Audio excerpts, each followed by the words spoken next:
let's talk about upcoming season. And I am excited for this upcoming season, Evan, because I didn't expect them to go this route for a very long time. I always thought these guys would be on the outside of the Marvel periphery for quite a while. And I am talking about the Exiles. So, Evan, if somebody were to ask you to describe who the Exiles are, what would you tell them? It's X-Men Quantum Leap. There you go. It's great. Well, I guess it's more like X-Men Sliders, but yeah, they're going to different realities and fixing problems.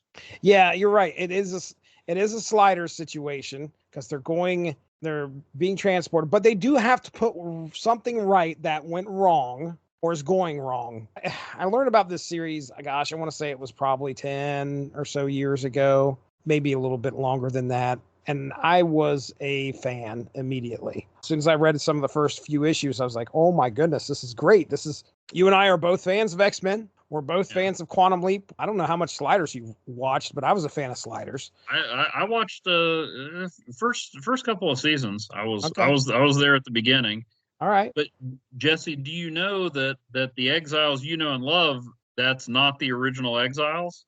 Oh my goodness. Lay it on me here. Tell me what's going on. What do you mean? Well, we have discussed the original Exiles on an episode of Unspoken Issues. Oh, that's one of the last vestiges of the Ultraverse still kicking around in the Marvel Universe, as I understand it. That's true. You got a good point there. The original Exiles didn't last long, and then when Marvel bought Ultraverse, Juggernaut, Reaper, and Sienna Blaze went over and formed the all-new Exiles. Mm-hmm.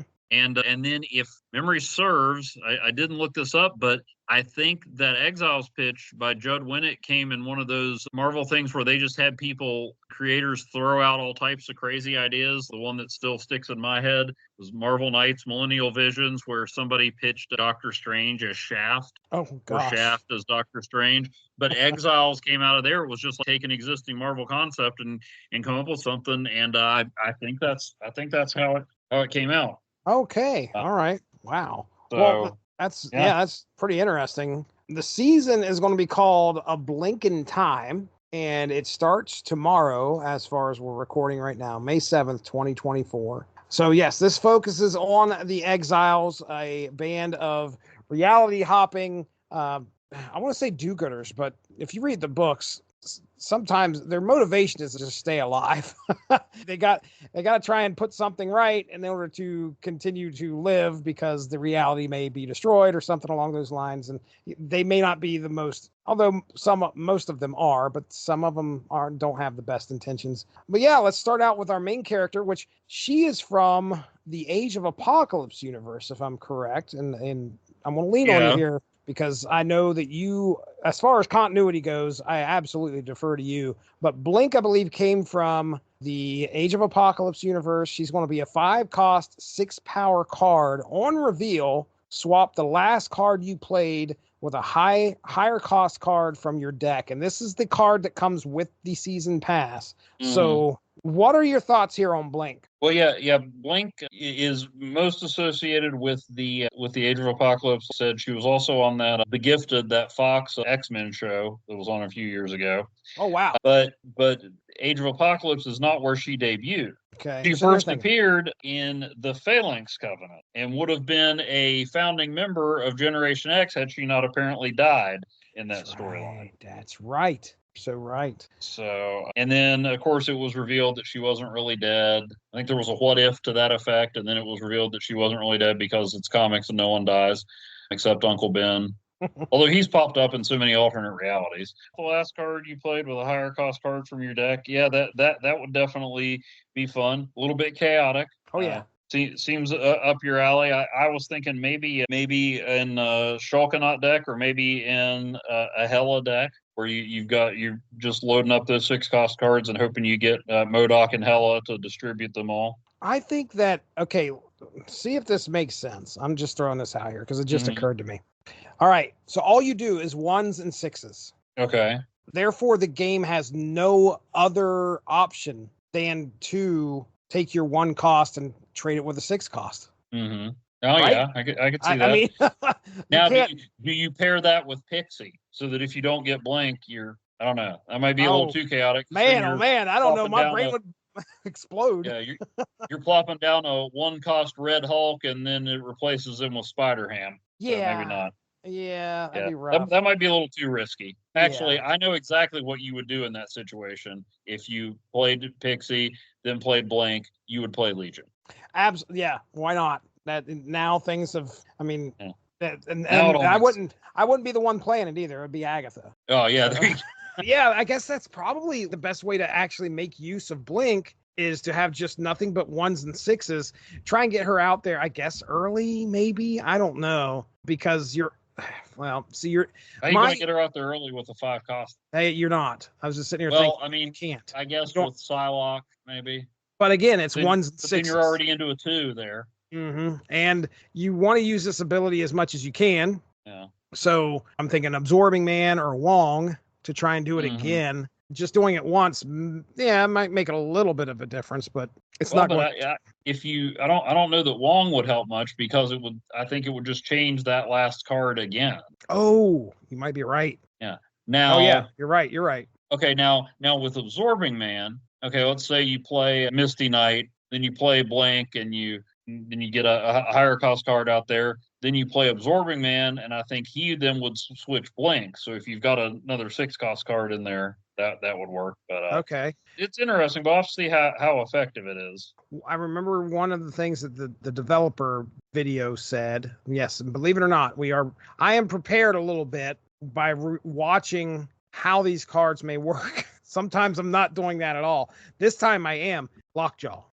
User with Lockjaw. She goes back into the deck, and hopefully you might be able to draw her again. But again, she's 5 cost. So you've got to try and get that cost down or get her out there early. So Lockjaw could bring her out early. That's a good point. But then again, you've got once she's out there, she's out there. You can't do anything with her. I'm trying to figure out ways to get that ability to be used twice, so you can bring out 2 6s in a quick situation. But it almost have to. Well, okay. Here's one.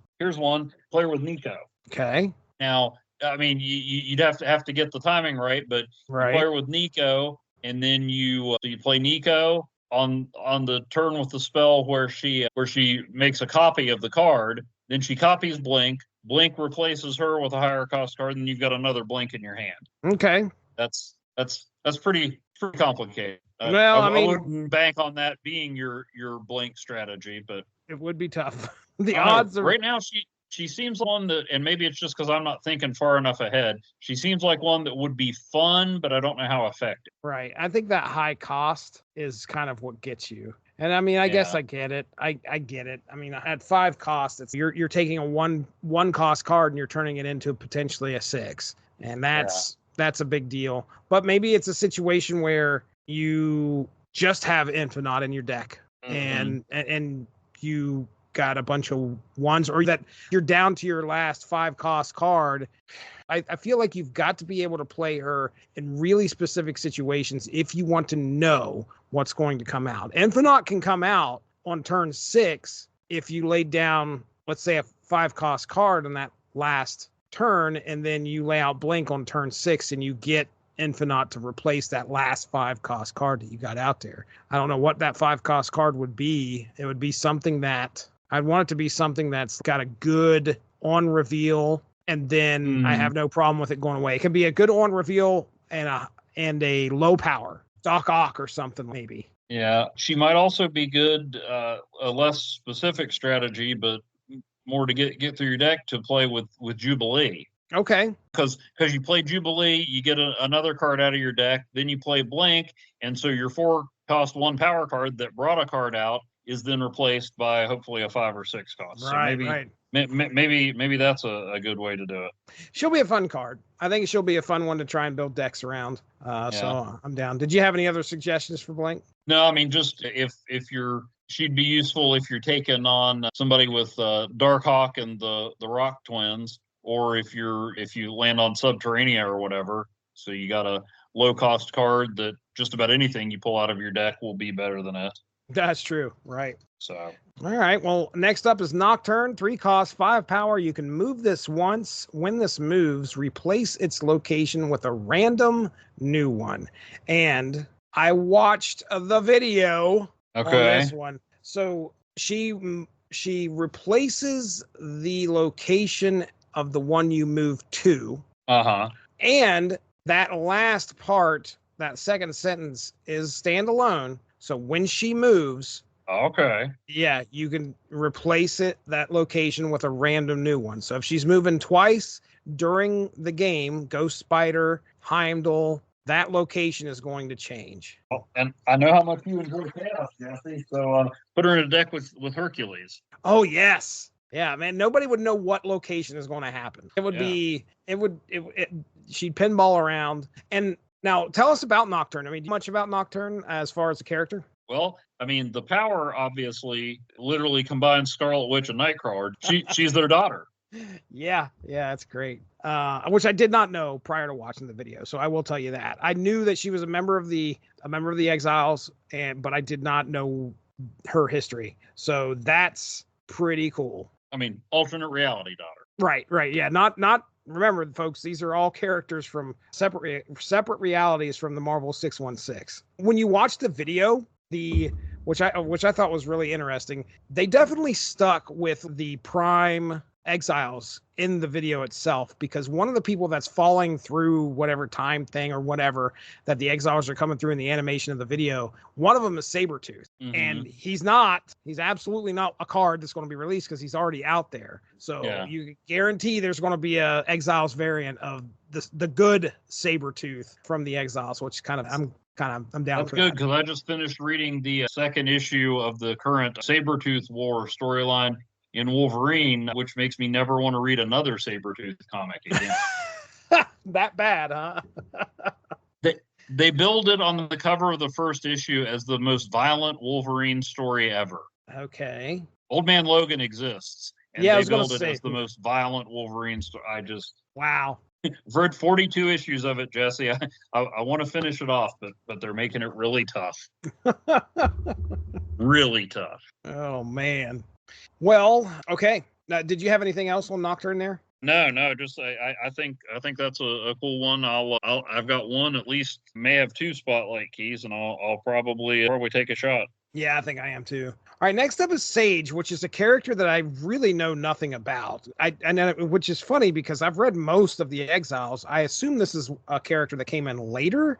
Do you know much about Sage? That's what I'm guessing. She's made a real resurgence in X-Men the last few years. For a long time, she was known as Tessa, and she was Sebastian Shaw's assistant.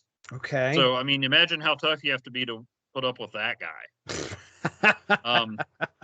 Like, oh, so you're like Benjamin Franklin if he didn't wear shirts a lot. Okay. But it turns out she was working undercover for Professor X all those years. And before you can just brush it off as a late ridiculous retcon, I'm pretty sure Chris Claremont introduced her and he revealed that when she came back. So then she started going by Sage. She's got like a computer brain. She was Beast's second command in X-Force until Beast broke bad to the point that Walter White would be like, dude, dial it back. And so now she's in charge of X-Force, has a soft spot for Omega Red for some reason. She's like, well, sure, he's a serial killer, but maybe he could be a serial killer for good. And a bit of a problem with alcohol. Oh, okay. All right. So there you go. That's Sage. She's often drawn kind of like if they ever let Jubilee grow up. Oh, all right. It's like Jubilee had an office job. She is a 3-cost, 0 power card on reveal, +2 power for each different power among all other cards here. So you're not going to want her in a Cerebro deck. Nope. No, you are not. Not going to be. Yeah, I can think of the decks that she shouldn't belong in better than I can the other ones, because she should belong in.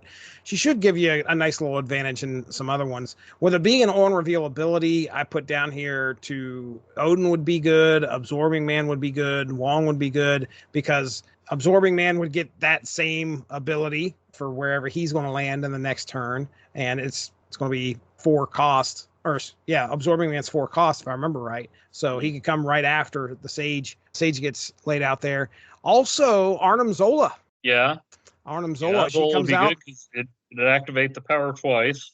Right. And then she shows up on the other two. So that's my thoughts on Sage. What about you? Lockjaw. Lockjaw, yeah. could drop her on Lockjaw. She gets a +2, goes back in your deck, and you got a chance to do it again. You don't want to play her with the Brood.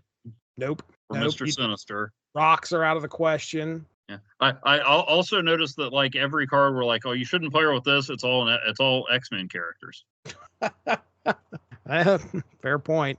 Oh man. Maybe you team her up with Beast and get him to clear out. It's all these guys have the same power. I'll just make room for Sage, but then there's no cards there. Okay, so clearly we haven't figured out Sage just yet. Just yet. Well, next up, Namora. 5 cost, 5 power on reveal. Give +5 power to each of your cards alone at another location. So this is easily Venom. Would you agree? I mean, because Venom, when I say that, I mean, Venom is definitely a person that's going to go well with Namora. Where, because at the end, you want one card that's alone at each of the other locations, and she gives them +5 power. That's nice. What are you thinking? You'd need a turn 7 or some bonuses, but you'd play Venom in the middle, then Arnim Zola. So you got a Venom on each side, and then you drop Namora in there with Arnim Zola. Oh, yeah. Well, I mean, that helps out big time on the other lanes. You lanes. need a bonus or a turn 7 to do that. Yeah. I'm trying to figure out if and when Namora was an exile. She was definitely an exile in the early issues. I'm fairly sure. Okay. Well, you won't have to look. Oh, there you go. Hang on. Many years later, Namora was visited by the Time Broker and unhinged from time. Time Broker. Oh, man, that would have been a fun character to see. She attempted to sabotage her first mission with the team in the Earth 616 universe by contacting Reed Richards and telling him the Exiles meant to tamper with the time stream. Anyway, yeah, she was an exile for sure. Okay. All right. Good deal. Did not know that. The Namora I think of is the blonde from Agents of Atlas, which is probably the same character. It's just an alternate universe version. Yes. Pete does a nice job continuing the Atlantis theme because all the Atlantis characters are solitary. Right. Namor and Orca get bonuses if they're the only ones there. Atuma explodes if he's not the only one there. That's true. And then so she teams nicely with them, but with the group of characters that aren't supposed to team up. So, and then even the Atlantis location, if they're the only one there, you get +5. So yeah, I was going to say Namor and Atlantis both do +5. So that's cool. They keep it as +5 power too. So you get her, you get Namor, you get Orca, you get Atuma, you get a bunch of 1-cost cards and have Killmonger kill them all. Okay. And then you have Namora and Killmonger in the middle, and Namor or Atuma and Orca. And I don't know if you win, but you've got a very thematically cool deck except for Killmonger. That's definitely a combination of cards you could assemble in Marvel Snap. Yes, it is. Yes, it is. All right, final character, Sasquatch, 6 cost, 10 power, 10 costs 1 less for each card you played last turn. So, what are your thoughts on Sasquatch? And you said this is not the real Sasquatch. Not Walter Lankowski. Right. Well, or is it? Because this is a female Sasquatch, but Walter got turned into a lady at one point because of magic. Heather McDaniel. Oh, we found it at the same time. Okay. So, yeah. Okay. So, which is fine as long as 616 Walter Lankowski Sasquatch is not a variant. Oh, yes. I agree. I agree. Don't do that. I mean, okay, you guys are still pulling in characters, but we don't need to knock out characters. I mean, Robbie Reyes shouldn't be a variant on Johnny Blaze, but here we are. Let me see. So, but yeah, other than that, I mean, you play her with Kitty Pryde, Bishop, because the more cards you play, it boosts Bishop up, and then it would reduce Sasquatch's cost. With Hope Summers, I mean, you could have a pretty powerful turn 6 if you play multiple cards and get Hope to boost up your energy, and then reduce Sasquatch's cost. Oh yeah, man, would you ever? This lineup, I would say, is not as strong as the last 2 have been, but there aren't any slouches in this group. I agree. I agree. The developer video mentioned Mysterio, which makes sense because he's going to he counts as 3, laying him out there, and right there you have a 3/10. I mean, just if you can get Mysterio out there, and Mysterio costs 2, right? Yeah. So I mean, on turn 5, you could lay out Mysterio and then Hit Monkey, And there you go. Okay, right there. That's that's 4 cards. You get Sasquatch down to a 2/10, and you play on turn 6 the powerful 4 cost if you can pull one of those off, I guess. Yeah. And plus Hit Monkey, Mysterio, and alternate Sasquatch. I mean, that's straight off the cover of New Mutants number 387. Bishop's hanging out there in the background, if I remember right. Oh yeah. Yeah. All right. Well, there you go. That is the characters that are going to be coming out. Let's talk about locations real quick. 2 locations, and I will tell you, chaos will reign yet again. Our first location. I bet you're going to try Legion on both of these. So can you believe it? Actually, my notes for the second one are bringing back my baby. But Panopticon is our first location. Cards that didn't start in your deck get +2 power here. That's a great theme for this season, that's for sure.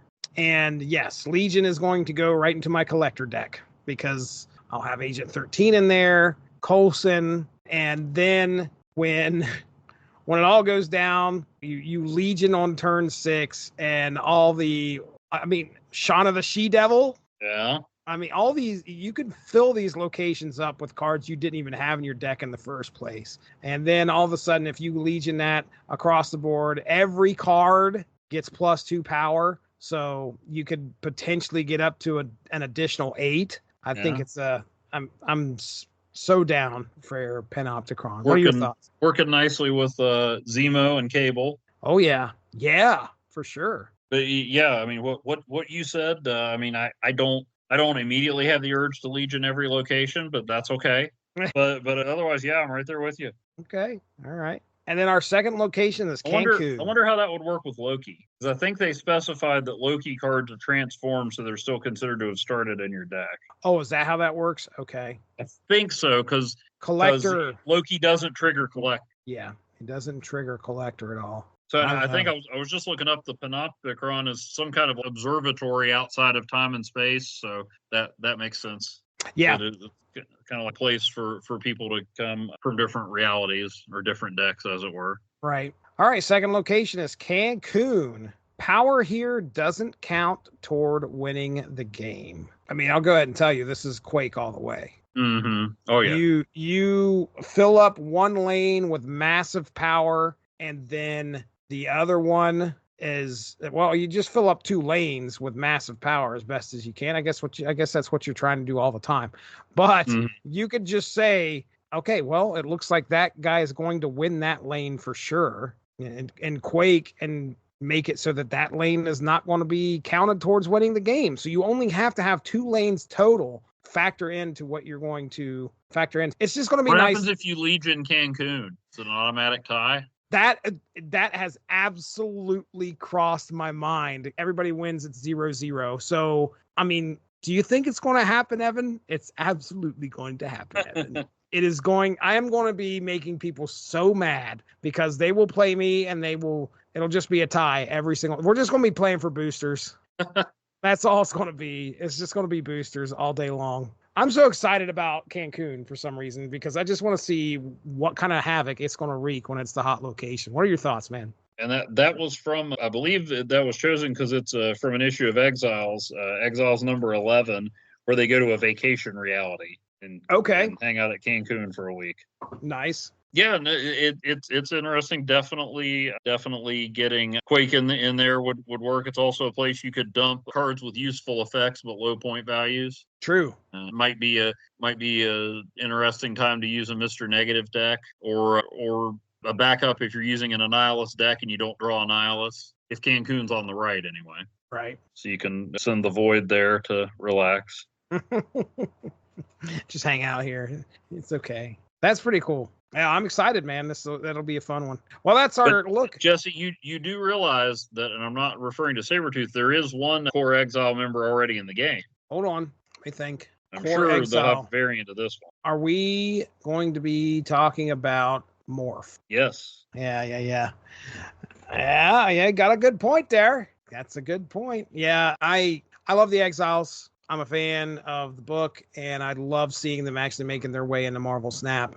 And I mean, This season is made for variants. Why are we not? Is there an Age of Apocalypse variants out there? There is not. I'm trying to think. I'm sure I mean, at some point there will be an Age of Apocalypse season. So they may be holding on to that. But this should be the season for crazy variants, which, I mean, if we had the time, we could look and see what the variants are and what they have planned for this season. I hope that they really do some crazy reality hopping stuff with this season. I'd be down for a lot of the variants if that's the case, just to see what they come up with. But the real question is, you've got Exiles this season, you've got Eternals next season. Are we just going alphabetically now? Are we going to get the Enforcers after that? Yeah, you may be right. Judging by this list of Marvel characters that start with E, that will probably be it. Although this does tell me, according to Wikipedia, there's a Marvel character called the Electropotamus. It's from the Spider-Ham universe. The Electropotamus. Electropotamus. Okay, that's nice. There is I'm saving this for the top 5. As a matter of fact, put a pin in this, because if I say anything else, it's going to give away something in my top 5. Okay, so I've skirted that line too. So put a pin in it. Thanks a lot for joining us. Make sure to tune in tomorrow for the next installment of Snap Material.